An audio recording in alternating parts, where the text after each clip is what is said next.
चलिए शुरुआत करते हैं नेक्स्ट टॉपिक की, और नेक्स्ट टॉपिक का नाम है आइटरेटर। क्या नाम है? आइटरेटर। आइटरेटर बताने से पहले थोड़ा सा डिस्कस करते हैं। मैं आपसे जानना चाहूंगा कि अगर मुझे एरे लिस्ट में से ऑब्जेक्ट्स निकालने हैं तो मैं क्या यूज करूंगा? क्या कहा आपने? गेट यूज करूंगा। अच्छा, क्योंकि लिस्ट के अंदर तो इंडेक्स पोजीशन होती है, तो हम उस इंडेक्स पोजीशन से वैल्यूज निकाल सकते हैं, यस और नो? बट क्या पूरा का पूरा कलेक्शन इंडेक्स पोजीशन मेंटेन करता है?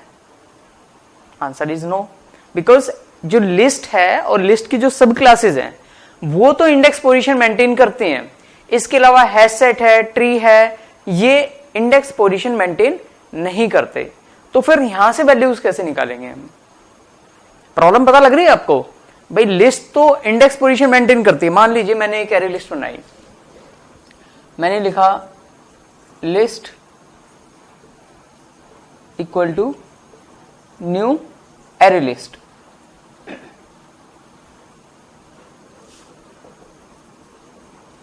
इसमें आपने ऐड की values list dot add new x 3,2 class x.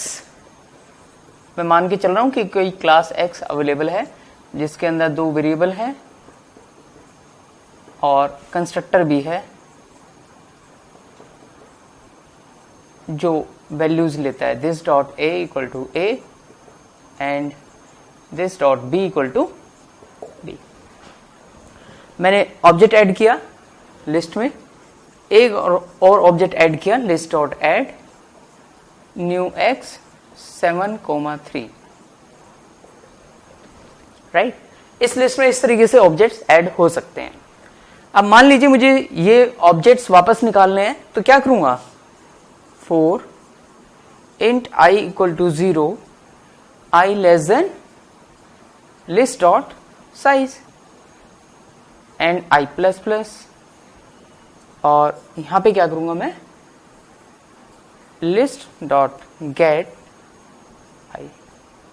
किस टाइप के ऑब्जेक्ट मिलेंगे? एक्स टाइप के, क्योंकि लिस्ट टाइप सेफ नहीं बनाई। अगर बनाई होती तो शायद कास्ट भी करना ना पड़ता। और एक्स ओ बी, इसके बाद इस ओ बी से आप वैल्यूज निकाल सकते हैं। I think this is the way, yes और नो? ओके। लेकिन अगर मान लीजिए ये एरे लिस्ट ना होकर के हैश सेट होता, तो हैश सेट तो इंडेक्स पोजीशन मेंटेन नहीं करता, वो तो ऑर्डर मेंटेन नहीं करता कि भाई इस इंडेक्स पोजीशन पे ये ऑब्जेक्ट ऐड होगा, क्योंकि इंडेक्स की जो प्रॉपर्टी है वो सिर्फ लिस्ट के पास है। लिस्ट का मतलब है एरे लिस्ट, वेक्टर, ये यूज कर सकते हैं इन्हें, हैश सेट यूज नहीं करता। तो अगर आपको हैश सेट से वैल्यू निकालनी होगी फिर कैसे करेंगे आप? किस तरीके से निकालेंगे बताइए मुझे। नहीं है सॉल्यूशन? ठीक है, तो मैं आपको बता दूं, कलेक्शन के पास एक मेथड है आइटरेटर। कौन सा मेथड है? आइटरेटर। और मैंने कहा ये कलेक्शन के पास है। कलेक्शन क्या है? सुपर मोस्ट इंटरफेस है हमारी हायरार्की के अंदर, जो हायरार्की आपने स्टार्टिंग में देखी थी। अब अगर कलेक्शन के पास आइटरेटर मेथड है तो इसका मतलब उसकी इंप्लीमेंटेशन सबके पास होगी।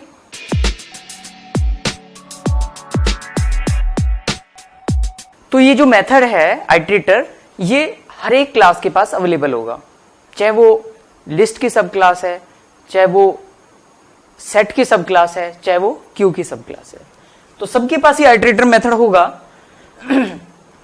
तो लिस्ट के पास भी होगा। मैं अभी आपको इस एग्जांपल में लिस्ट के साथ बताऊंगा, बाकी जहां पर जरूरत होगी हैश सेट के साथ, ट्री के साथ यूज करने की, वहां पे आप इसे खुद ही यूज करेंगे।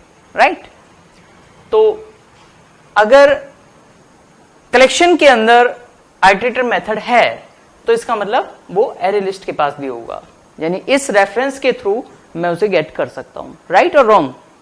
राइट। तो कैसे गेट करेंगे भाई? एक तो तरीका हो गया लूप, अब दूसरा आइटरेटर से देखते हैं। तो मैंने मेथड कॉल किया लिस्ट डॉट आइटरेटर। इसका रिटर्न टाइप देख लेंगे आप, जिस टाइप की भी वैल्यू रिटर्न करेगा वो यहां पे लिखनी पड़ेगी। तो मैं आपको बता दूं, आइटरेटर मेथड आइटरेटर टाइप की ही वैल्यू रिटर्न करता है। किस टाइप की वैल्यू रिटर्न करता है?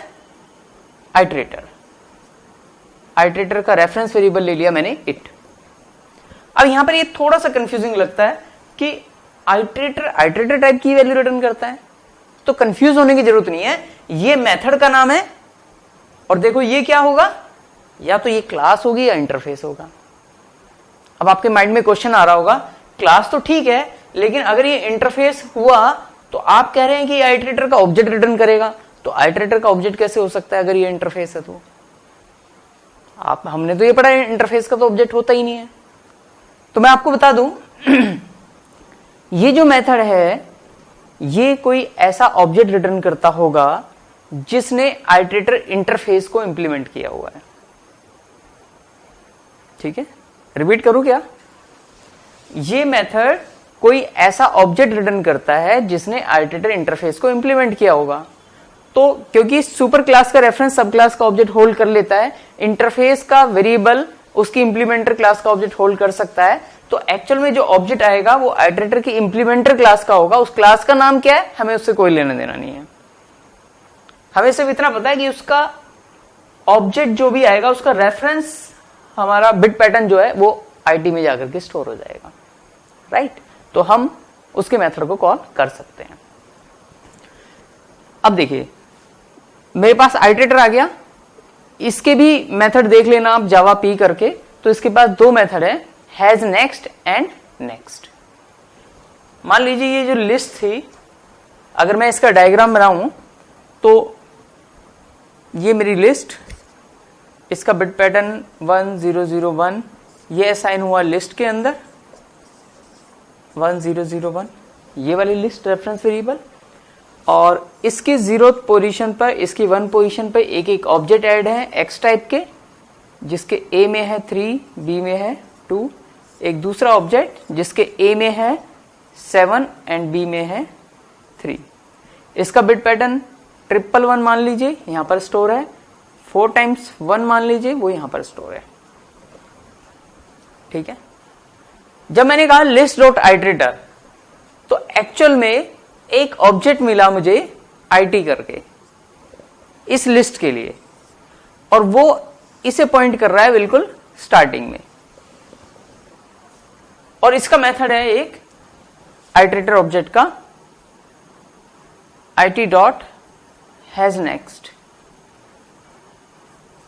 जो मुझे ये बताएगा अभी ये यहां पर है, इसके ऊपर अभी इनफैक्ट पॉइंट भी नहीं कर रहा, ये यहां से पता लगाएगा कि क्या इस लिस्ट में आगे ऑब्जेक्ट है, तो अभी फिलहाल तो है।